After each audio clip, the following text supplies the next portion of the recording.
ମୋ ନାଁ ହେଉଛି ସୋମନାଥ ମହାପାତ୍ର। ମୁଁ କେଦାରଗୌରୀ ସେବକ ଆଉ ଲିଙ୍ଗରାଜ ମହାପ୍ରଭୁଙ୍କର ସେବକ।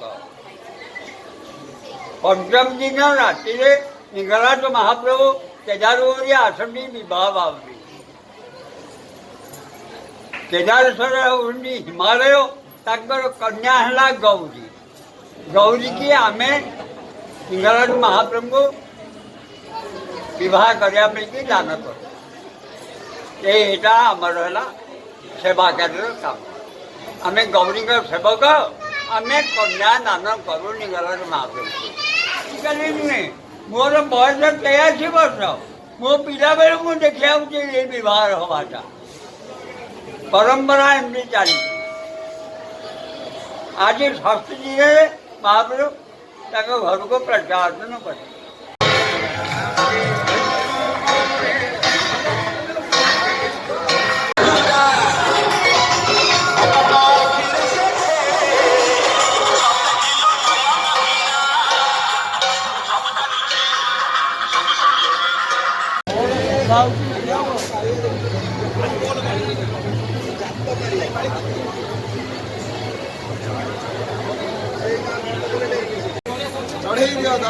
अरे इतने भक्त आळती में खाली आळती में किसी न दिलो जीव सब हां पळया बाहर को ए आइलणी कोण आइलणी चल आळती